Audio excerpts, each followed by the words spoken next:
If I can say something that's not, that contributes to progress, especially while the senator from Maryland, the chairman of the Appropriations Committee, is on the floor. She has really done a terrific job in working with the Republican and Democratic leader to try to get us back to the business of appropriating. And we're not that far away from that. I mean, we have 3 bills ready to come to the floor.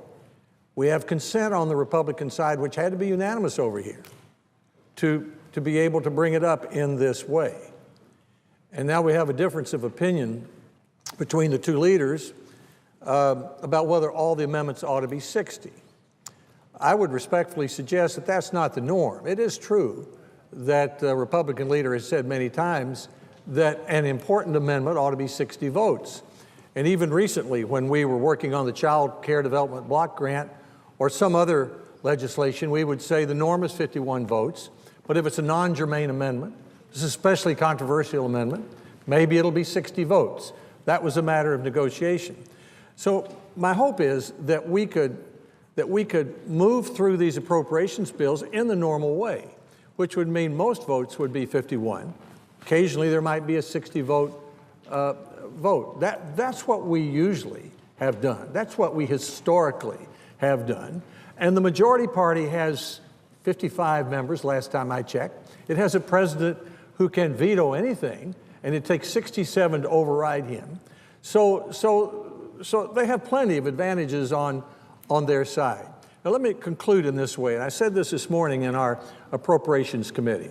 Last week I was visiting with some senators with an ambassador. We had dinner at the home of an ambassador from a country that greatly admires the United States. And he was saying how much he envies this great tribunal, the United States Senate, and how other countries in the world envy it, and how it's the only tribunal like this anywhere in the world that is set up to have extended debate on important issues until we reach a consensus and stop debate and come to a result.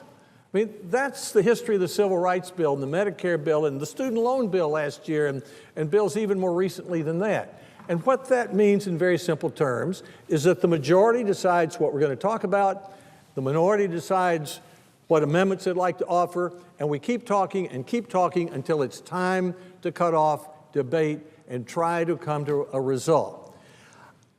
That's what we should be doing. And I would respectfully say that this business of not being willing to vote on amendments because it might hurt some individual senator is not really worthy of the United States Senate. It's not practical, and it really doesn't make that much difference in campaigns. I mean, the idea that only 9 Republican roll call votes out of 850 amendments offered since last July have occurred is probably a record in the United States Senate. And what is even worse is that there, according to the senator from Wyoming, who's counted these, only 7 Democratic roll call votes out of more than nearly 700 offered since last July. Now, why are we here if we're not here to speak on behalf of our constituents about Benghazi, about the new health care law, about whether we need a college rating system from Washington, D.C., about fixing No Child Left Behind? I remember in Senator Byrd's book, he talked about the Panama Canal Treaty that he and Senator Baker marshaled through. It took 67 votes, a very divisive issue. He said we allowed 200 amendments, reservations, and other codicils to the amendment, and we killed them all. We beat them all, but he said we never would have gotten the treaty ratified if we hadn't allowed senators to have their say. So we've gotten to this level of distrust between that side and this side. And a number of us, most of us, are trying over here to say all we want is an opportunity to have amendments offered in the regular order, a chance to debate them and a chance to vote on them, and if we're defeated, so be it. And to impose a gag rule on us imposes a gag rule on the people we're set here to represent. And this morning in the Appropriations Committee, that gag rule moved from the Senate floor to the Appropriations Committee.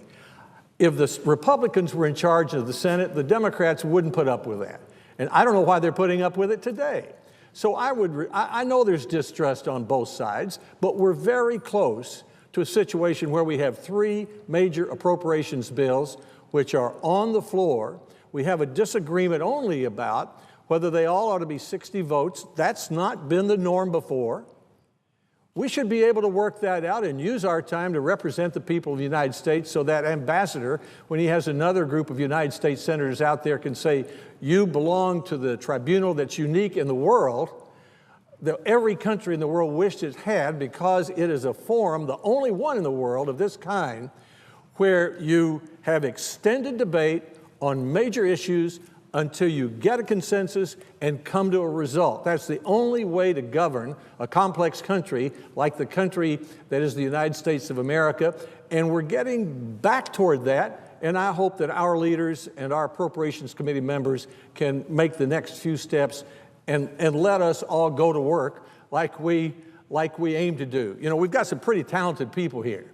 We got Rhodes Scholars and former governors and people who've been here a long time and people who've been here a short time. It's not easy to get here, and it's not easy to stay here. So while we're here, we'd like to work, which means we'd like to speak, have our say, vote, and if we can, get a result. I thank the chair, and I yield the floor. Madam President.